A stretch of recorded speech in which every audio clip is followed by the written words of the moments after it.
এরে নবীর উম্মতের দল রাসূল করিম সাল্লাল্লাহু আলাইহি ওয়াসাল্লাম হাদিসের মধ্যে ফরমায়াছেন, মুসলমান ঈমানদার, তোমাদের মধ্যে সর্বোত্তম ওই ব্যক্তি যিনি দুনিয়ার মধ্যে কোরআনুল কারীম শিক্ষা করে এবং অপরকে কোরআনুল কারীম শিক্ষা দেয়। বলেন সুবহানাল্লাহ। মুসলমান ঈমানদার আল্লাহর গোলাম, এখন এই কোরআনুল কারীমের শিক্ষা সারা পৃথিবীর মধ্যে কোথায় পাওয়া যায়?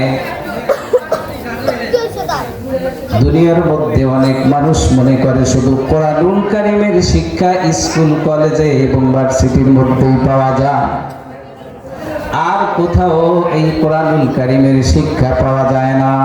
কিন্তু মানুষগুলার মনের ভিতরে ধারণা এই কোরআনুল কারীমের সঠিক শিক্ষা স্কুল এবং কলেজ এবং ভার্সিটির মধ্যেই পাওয়া যায়, কারণ দুনিয়ার মধ্যে জাগতিক শিক্ষার কোনো অভাব নাই। এরে নবীর আল্লাহর গোলাম, একটা দৃষ্টান্ত দিলে আপনারা বুঝতে পারবেন।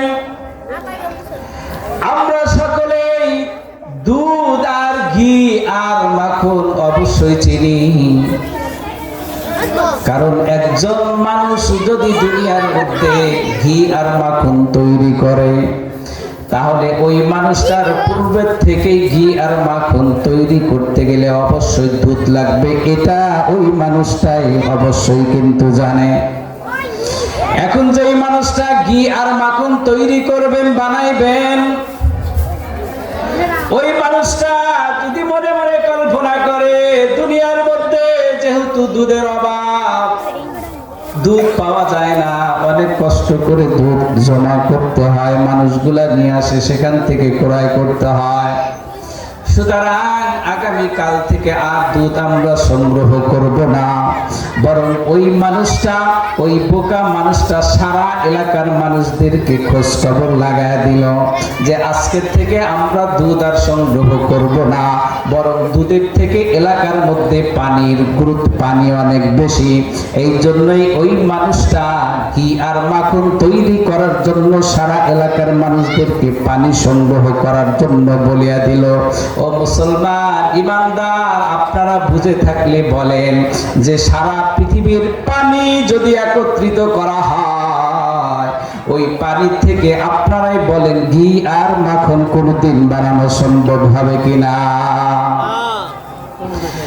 এরে নবীর আল্লাহর গোলাম, যেমনি ভাবে এই বোকা মানুষটা সারা পৃথিবীর মানুষদেরকে একত্রিত করে তাদেরকে বলিয়া দিল সাগরের মধ্যে থেকে যতগুলা সাগর আছে এবং নহর আছে, নদী আছে, খাল বিল আছে, সব জায়গা থেকে পানিকে একত্রিত করার জন্য। কারণ কি, এই মানুষটা সেখান থেকে দুধ, সেখান থেকে ঘি আর মাখন তৈরি করবে।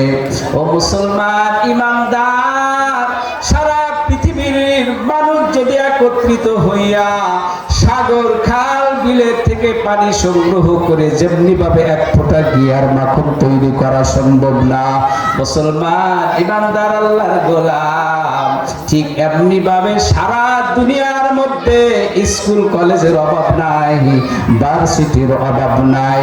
আপনারা বলেন সেখানে যায় যদি কোনো মানুষ যদি দ্বীনি শিক্ষা করার জন্য যায় আর বলে যে আমরা দ্বীনি শিক্ষা পারদর্শী অর্জন করেছি, তাহলে তাদের কথারও কোনো মূল্য নাই, ঠিক কি না? এই জন্যই মুসলমান ভাইরা আমার, আল্লাহ তাআলা এই কোরআনুল কারীম নাজিল করিয়াছেন আমাদেরকে রাসূলের মাধ্যমে অন্ধকার থেকে আলোর পথ আমাদেরকে দেখাইবেন, এই জন্য কোরআনুল কারীম নাজিল করিয়াছেন।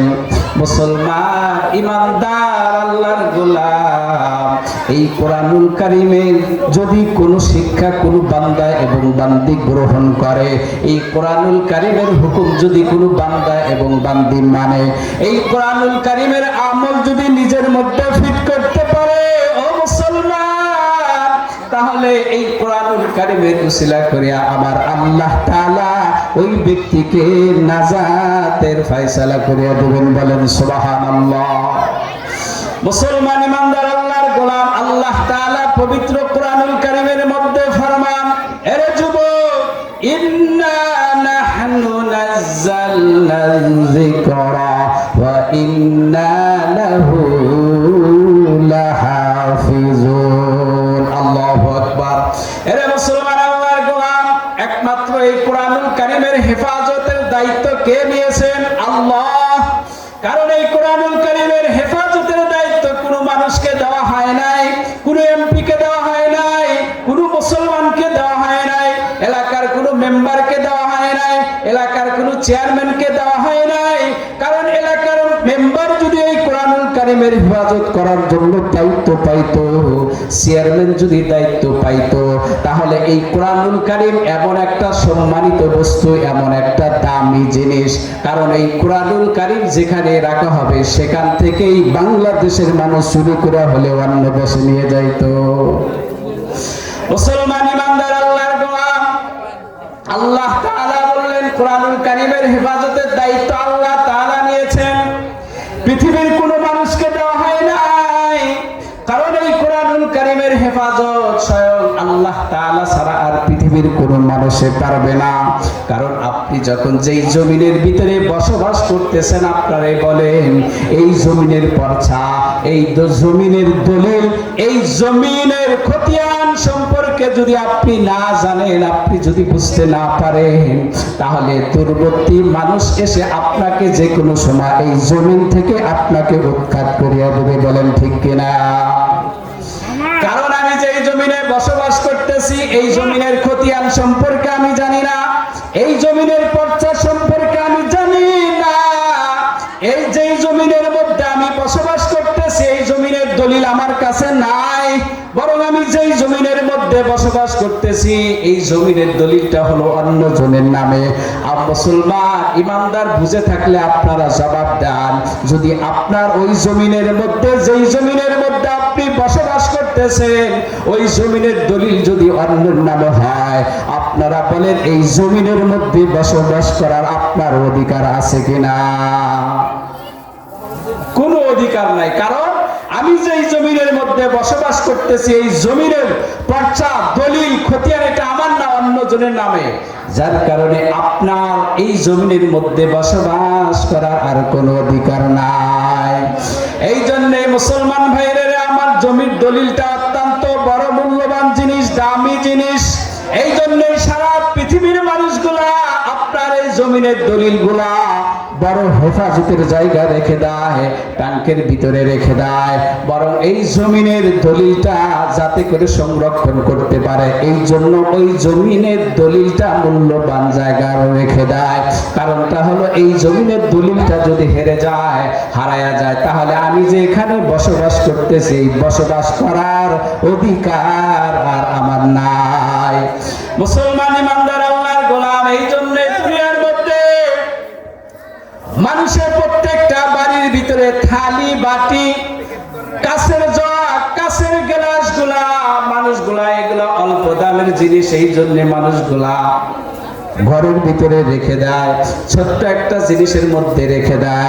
কারণ এইগুলার দাম তত বেশি নয়, অল্প দাম হওয়ার কারণে এই সমস্ত জিনিসগুলা ঘরের ভিতরে খোলা জায়গা রেখে দেয়।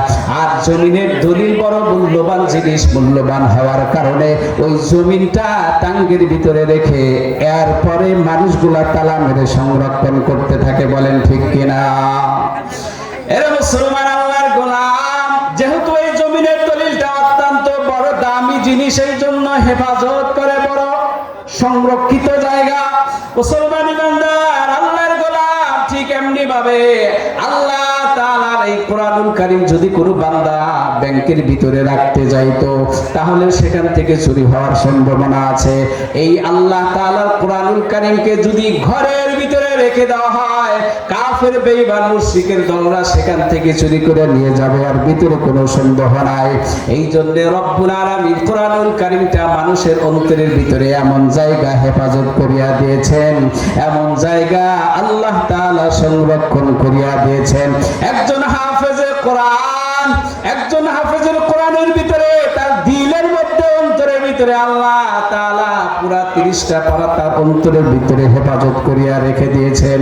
দুনিয়ার মধ্যে যখন একজন মানুষ এক্সরে মেশিন দ্বারা এক্সরে করে, তখন তার শরীরের ভিতরে কোন জায়গা কি আছে সব কিন্তু দেখতে পারে।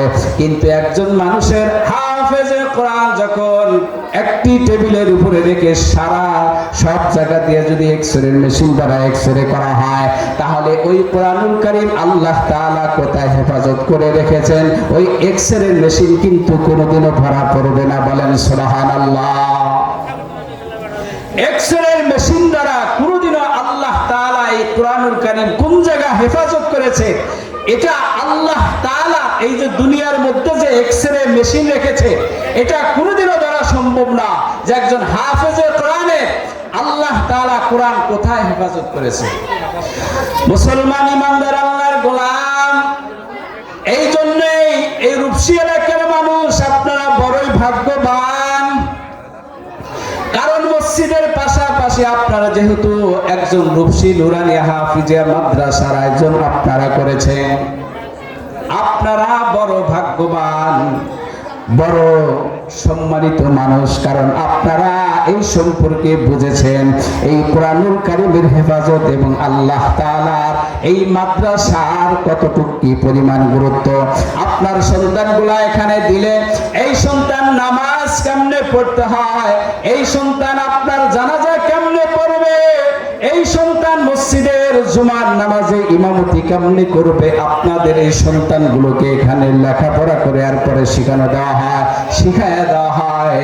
কিন্তু মুসলমান ইমানদার, আপনার সন্তান যদি স্কুলে পড়ে, আপনার সন্তান যদি ভার্সিটিতে পড়ে, আপনার সন্তান যদি হাই স্কুলে পড়ে, ওই সন্তানগুলোকে যদি আমাদের সামনে নিয়ে আসেন, আমাদের যে সমস্ত ছাত্র, ছোট্ট ছোট্ট ছাত্রগুলা, এই ছাত্রগুলার সামনে যদি তাদেরকে বলেন যে তুমি জানাজার নামাজটা পড়ায়া দেখো, তাহলে কোনোদিনও আমাদের ছোট্ট বাচ্চার কাছে ওই সমস্ত সন্তানগুলো জানাজার নামাজ পড়াতে পারবে না। এই জন্য মুসলমান ইমানদার আল্লাহর গোলাম, আপনাদেরকে বলতে চাই, এই রূপসী এলাকার মানুষ আপনারা বড়ই ভাগ্যবান যে সমস্ত যুবক ভাইয়েরা এখানে দ্বীনি মাহফিলের আয়োজন করিয়াছেন। মুসলমান ইমানদার আমার পর্দার আড়ালের মা ও বোনেরা, আপনাদেরকে অনুরোধ করে বলতে চাই, আপনাদের ছোট্ট ছোট্ট ছেলে মেয়েদেরকে সর্বপ্রথম যদি এই কোরআনুল কারীমের শিক্ষাটা তাদের অন্তরের ভিতরে ঢুকাইতে পারেন, তাহলে আপনার ওই সন্তান ব্যারিস্টার হবে, কোনোদিনও সুদের কাছে যাবে না। আপনার সন্তান ইঞ্জিনিয়ার হবে, কোনোদিন ঘুষের কাছে যাবে না। আপনার সন্তান রাষ্ট্র চালাবে, কোনোদিন ঘুষের কাছে যাবে না। আপনার এই সন্তানকে যদি জীবনের শুরুতে যদি কোরআনুল কারীম শিক্ষা দেওয়া হয়, এই কোরআনুল কারীমের যদি তার অন্তরের ভিতরে ঢুকে দেওয়া হয়, রাসূলুল্লাহ সাল্লাল্লাহু আলাইহি ওয়াসাল্লামের হাদিস যদি তার অন্তরের ভিতরে ঢুকে দেওয়া হয়, তাহলে কিয়ামতের আগ পর্যন্ত ওই সন্তান যতদিন দুনিয়ার মধ্যে বেঁচে থাকবে, আপনার ওই সন্তান কোনোদিনও নামাজ ছাড়বে না, আপনার ওই সন্তান কোনোদিনও মানুষকে কষ্ট দেবে না, আপনার ওই সন্তান মানুষের কোনোদিন খারাপ ধারণা করবে না। কারণ জীবনের শুরুতে এই সন্তানকে কোরআনের শিক্ষা দেওয়া হয়েছে, জীবনের শুরুতে এই সন্তানকে হাদিসের শিক্ষা দেওয়া হয়েছে। এই কোরআন এবং হাদিসের শিক্ষা যেই বান্দাকে জীবনের শুরুতে দেওয়া হয়েছে, এই কোরআনুল কারীমের শিক্ষা দেওয়ার কারণে বাকি জীবন কোনোদিন ওই সন্তানের দ্বারা 2 নম্বরে হবে না। বলেন ঠিক কিনা? এই জন্য মুসলমান ভাইয়েরা, আপনারা যাহারা এখানে মসজিদ এবং মাদ্রাসার ব্যবস্থা করে রেখেছেন, হাদিসের মধ্যে আল্লাহর নবী বলেন, মান সালাকা তরিকান ইয়ালতামিসু ফীহি ইলমা সাহহালাল্লাহু লাহু তরিকান ইলাল জান্নাহ। আল্লাহর নবী বলেন, যেই বান্দা এবং শিক্ষা করার উদ্দেশ্যে ঘর থেকে বাড়ি হইল। আপনার সন্তান যখন বাড়ি থেকে মাদ্রাসা আসবে ইলমে শিক্ষা করার জন্য, আপনার সন্তান যখন, আপনার ছেলে সন্তান বা মেয়ে সন্তান ইলমে দ্বীন শিক্ষা করার জন্য যখন বাড়ি থেকে বাহির হয়ে মাদ্রাসার দিকে আসবে, রাসূলুল্লাহ সাল্লাল্লাহু আলাইহি ওয়াসাল্লাম বলেছেন ওই সন্তানের পায়ের নিচে দিয়ে আল্লাহ তাআলা ফেরেশতাদের পাখা বিছায় দেয়, এরপরে ওই সন্তান বাড়ি থেকে এরপরে মাদ্রাসায় এসে উপস্থিত হয়। বলেন সুবহানাল্লাহ। এই জন্য মুসলমান ভাইরা অন্য একটি জায়গা হাদিসের মধ্যে বলেন রাসূলুল্লাহ সাল্লাল্লাহু আলাইহি ওয়াসাল্লাম হাদিসের মধ্যে বলিয়াছেন, ও মুসলমান ইমানদার, যেই সমস্ত যুবক ভাইরা সাবাতু ইউজিল্লুহুম ইয়াওমা লা জিল্লা ইল্লা জিল্লুহু, কাল কিয়ামতের ময়দানে হাসরের মাঠে যেদিন আল্লাহ তাআলার আরশের ছায়া ছাড়া আর পৃথিবীর কোনো ছায়া থাকবে না, সেদিন শুধু একমাত্র আল্লাহ তাআলার আরশের ছায়াটাই বাকি থাকবে, আর কোনো ছায়া থাকবে না। সেই ছায়ার মধ্যে আমার আল্লাহ তাআলা 7 শ্রেণীর মানুষদেরকে আল্লাহ তাআলা ওই আরশের নিচে ছায়া দান করবেন। এক নম্বর হচ্ছে ইমামুল আদিল, ন্যায় বিচারক বাদশাহ। কারণ যেই বাদশাহ দুনিয়ার মধ্যে থেকে ন্যায় বিচার করে, সঠিক বিচার করে, বিচার করতে গেলে কোনো ধরনের দুর্নীতি করে না, 2 নম্বরই করে না, কাল কিয়ামতের ময়দানে আমার আল্লাহ তাআলা ওই বান্দাকে আল্লাহ তাআলার আরশের নিচে ছায়া দান করবেন। বলেন সুবহানাল্লাহ। এরপরে এখানে 7 শ্রেণীর মানুষের কথা বলা হয়েছে। এই 7 শ্রেণীর ভিতর থেকে আরো একটা কথা আছে, যে এই সমস্ত যুবক ভাইরা আমার, এই যে আপনাদের জন্য সুন্দর একটা পরিবেশ কায়েম করলো, কোরআন এবং হাদিসের মাহফিলকে শোনার জন্য ব্যবস্থা করলো, এই কোরআন এবং হাদিসের মাহফিল শোনার জন্য আমাদের জন্য আয়োজন করলো, যে সমস্ত যুবক ভাইরা এবং এলাকার মানুষগুলা এই আয়োজন করলো, আমার এই যুবক ভাইরা, প্রবাসী ভাইরা এখানে যদি গানের অনুষ্ঠান করতো তাহলে আমাদের কিচ্ছু করার ছিল না, কিন্তু আল্লাহ তাআলা তাদের দিলের মধ্যে হেদায়েত দিয়েছেন। এ মুসলমান আল্লাহর গোলাম, আজকে যেহেতু এখানে একটা দ্বীনি মাহফিলের পরিবেশ করানো হয়েছে, এই মাহফিলের ফজিলত এই পরিমাণ আল্লাহ তাআলার দরবারে রাসূলুল্লাহ সাল্লাল্লাহু আলাইহি ওয়াসাল্লাম বলেছেন, মাজলিসু ফিকহিন খায়রুম মিন ইবাদাতি সিত্তিনা সানা। আল্লাহ নবী বলেন, যদি যে কোনো জায়গা দুনিয়ার মধ্যে যেখানে দ্বীনের আলোচনা করা হবে, দ্বীনি একটা মাহফিলের আলোচনা করা হবে, মাজলিস তৈরি করা হবে, দ্বীনি একটা মজমা তৈরি করা হবে, যে সমস্ত বান্দা বান্দিগুলা ওই মজমার মধ্যে এসে উপস্থিত হয় এবং সেখানে যায় আল্লাহ তাআলার কোরআন এবং হাদিসের কথা শুনে, আল্লাহর কোরআনের কথা শুনে, রাসূলের বাণী শুনে, আল্লাহ তাআলার দরবারে এই মজলিসটা 60 বছর নফল ইবাদতের চাইতে উত্তম সওয়াব আল্লাহ তার আমলনামা দান করেন। বলেন সুবহানাল্লাহ। এর যুবক আল্লাহর গোলাম, এবং হাসরের মাঠে যেই 7 শ্রেণীর মানুষদেরকে আল্লাহ আরশের নিচে ছায়া দান করবে, তার ভিতর থেকে আরো একটা মানুষ হলো ওই মানুষগুলা, ওই যুবক ভাইরা, যেই যুবক ভাইরা দুনিয়ার মধ্যে দ্বীনি মাহফিলের আয়োজন করিয়াছে, আল্লাহ তাআলা ওই যুবক ভাইদেরকে আল্লাহর আরশের নিচে ছায়া দান করবেন। বলেন সুবহানাল্লাহ। এই জন্য মুসলমান ভাইরা আপনাদের কাছে করজোরে অনুরোধ, আপনাদেরকে অনুরোধ করে বলতে চাই, আমার মুসলমান মা ও বোনেরা, এলাকার যুবক ভাইরা, আমার এলাকার মুরব্বীগণ, আপনাদেরকে বিশেষভাবে বলতে চাই, যেহেতু আপনারা এখানে মসজিদের পাশাপাশি নুরানি একটা মাদ্রাসার আয়োজন করিয়াছেন, রূপসী নুরানিয়া হাফিজিয়া মাদ্রাসার আয়োজন করিয়াছেন, এখান থেকে সর্বপ্রথম আপনার সন্তানকে 3টি বছর লেখাপড়া করানোর পর 7টি হাদিস শেখানো হয়, এরপরে নামাজ ভঙ্গের কারণ শিক্ষা দেওয়া হয়, নামাজের ওয়াজিব শিক্ষা দেওয়া হয়, নামাজের সুন্নতে মুআক্কাদা শিক্ষা দেওয়া হয়, ওযু ভাঙার কারণ শিক্ষা দেওয়া হয়, কালিমা তাইয়্যিবা শিক্ষা দেওয়া হয়, কালিমাতুশ শাহাদা শিক্ষা দেওয়া হয়, ঈমানি মুজমাল শিক্ষা দেওয়া হয়, ঈমানি মুফাসসাল শিক্ষা দেওয়া হয়। মুসলমান ইমানদার, আমরা অনেক মানুষ আছি যারা দুনিয়ার মধ্যে থেকে আসার পরে আজ পর্যন্ত আমাদের দাড়ি পেকে গেছে, আমাদের চুল পেকে গেছে, যদি বলা হয় মুরব্বী আপনি সুন্দর করে কালিমা তৈবাটা আমাকে শোনান, তাহলে ওই মুরব্বীটা সঠিকভাবে কালিমা তৈবা পড়তে পারবে না। কারণ ছোট্ট থেকে এই মানুষটা শিক্ষা করে নাই, শিক্ষা না করার কারণে সঠিকভাবে সহি শুদ্ধভাবে যে কালিমা তৈবা পড়তে হয় এটা তার জানা নাই। কিন্তু আপনার সন্তান, আপনার নাতি, আপনার ছেলের ঘরের সন্তান, আপনার মেয়ের ঘরের সন্তান যদি এই সমস্ত মাদ্রাসা দিয়া যদি প্রাথমিক শিক্ষাটা তৃতীয় শ্রেণী শিক্ষা পর্যন্ত যদি আপনার সন্তানকে যদি আপনি দেন, তাহলে ওই সন্তান সঠিকভাবে কালেমা পড়বে, আত্তাহিয়াতু পড়বে, দরুদ শরীফ পড়বে, দোয়ায়ে মাসুরা পড়বে, সূরা ইয়াসিন মুখস্থ করবে, কোরআনুল কারীম সঠিকভাবে পড়তে পারবে। এই সঠিকভাবে যখন এই সন্তানগুলোকে শিক্ষা দেওয়া হবে, তারা যেখানেই বসবাস করবে না কেন, তারা কোনোদিন দুর্নীতির কাছে যাবে না, তারা কোনোদিন ঘুষের কাছে যাবে না।